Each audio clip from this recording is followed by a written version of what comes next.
দেশজুড়ে যখন আধুনিক প্রযুক্তির ছোঁয়ায় চলছে স্মার্ট শিক্ষা, ডিজিটাল ক্লাসরুম, ঠিক তখনই পটুয়াখালীতে চলছে শিক্ষাযুদ্ধ।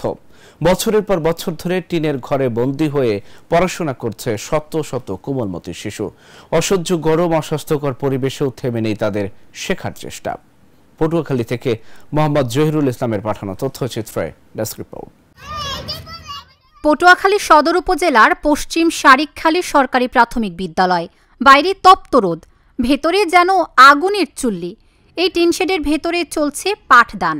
1973 সালে প্রতিষ্ঠিত এই বিদ্যালয়ে বর্তমানে পড়ছে 160 জন শিক্ষার্থী। কিন্তু বিদ্যালয় ভবনটি দীর্ঘদিন আগেই পরিত্যক্ত ঘোষণা করেছে শিক্ষা অফিস।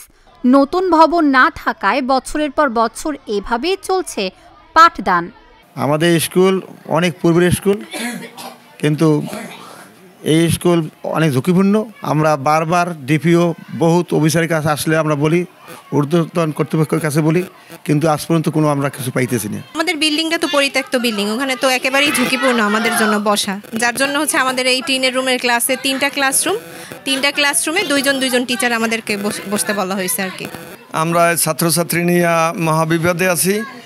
3টে রুম আছে, এর ভিতরে 7 ফুট উঁচা, ফ্লোর থেকে 7 ফুট উঁচা টিন। ছাত্রছাত্রী এবং টিচার এই বেহাল অবস্থায় আছি এবং 6টি ফ্যান 2 মাস আগে চুরি হয়ে গেছে। এখন আমরা খুব অসহায় অবস্থা। টিন শেডের নিচে প্রচণ্ড গরমের কারণে ঘেমে নিয়ে ক্লাস করছে কোমলমতি শিশুরা। অসুস্থতা, মাথা ঘোরা, কাশি আর জ্বর তাদের নিত্যদিনের সঙ্গী। তবুও শেখার অদম্য ইচ্ছা থামিয়ে রাখতে পারেনি তাদের। টিন গরম হয়ে গেলে আমাকে অনেক কষ্ট হয়, অনেক গরম লাগে। আমাদের ক্লাস করতে অনেক কষ্ট হয়। টিনের ঘর থাকতে আমাদের কষ্ট হয়, ক্লাস করার জন্য গরম লাগে অনেক। আমাদের ক্লাস করতে অনেক কষ্ট লাগে, ক্লাস করতে অসুবিধা হয়। আমাদের এখানে গরমে আমাদের কষ্ট হয়, ঘামে বই নষ্ট হয়ে যায়। আমাদের এলাকাবাসীর পক্ষ থেকে, অভিভাবকদের পক্ষ থেকে বিনীত অনুরোধ, আমরা তাড়াতাড়ি আমরা ভবনটাকে নতুন করে পেতে পারি।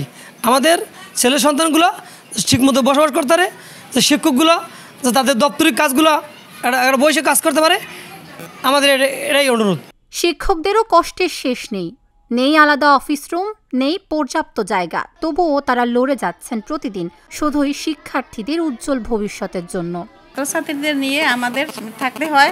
এখানে প্রতি রুমে 2 জন করে টিচাররা থাকি আমরা, এবং দাপ্তরিক কাজও এই ক্লাসের মধ্যে বসেই করতে হয়। আমাদের খুবই অসুবিধা হয়। বাচ্চাদের সারাক্ষণ এই গরমের ভিতর ওরা থাকে, ওরা মাঝে মাঝে গরমে একার ভিজে একাকার হয়ে যায় এবং ক্লাস করতে ওদের খুবই কষ্ট হয়। মাঝে মাঝে ওরা অসুস্থ হয়ে পড়ে, প্রায় জ্বর, সর্দি, কাশি এটা সেটা লেগেই থাকে। জরুরি ভিত্তিতে সরকারের কাছে আমার দৃষ্টি আকর্ষণ করছি, আমাদের জরুরি ভিত্তিতে যেন আমাদের একটা ভবন দেওয়া হয়। জেলা প্রাথমিক শিক্ষা অফিসার বললেন, নতুন ভবন নির্মাণের জন্য উপর মহলে জানানো হয়েছে, অনুমোদন পেলে সমস্যার সমাধান হবে। পশ্চিম শারিকখালী স্কুলের মূল ভবনের অবস্থা খারাপ, এই বিষয়টি আমি পরিদর্শন করেছি। আমার উপজেলা শিক্ষা অফিসার সহ সকলের উপজেলা শিক্ষা অফিসার পরিদর্শন করে রিপোর্ট দিয়েছে। আমরা আশা করছি অল্প সময়ের ভিতরেই আমরা এই বরাদ্দ আসবে এবং আমরা অস্থায়ী ভবন নির্মাণ করে কাজ করতে পারবো। ডিজিটাল বাংলাদেশে যখন সব জায়গায় শিক্ষার আধুনিকায়নের ঢেউ বইছে, ঠিক তখনই এই বিদ্যালয়ে শিক্ষা যুদ্ধ চোখে আঙুল দিয়ে দেখিয়ে দিচ্ছে বৈষম্যের নির্মম চিত্র। এখন শুধু প্রয়োজন সংশ্লিষ্ট কর্তৃপক্ষের দ্রুত হস্তক্ষেপ, যেন তপ্ত টিনের ঘর ভেঙে উঠে দাঁড়ায় নতুন ভবন, মুক্ত হয় শত শত শিশুর ভবিষ্যৎ। Dhaka journal, news desk.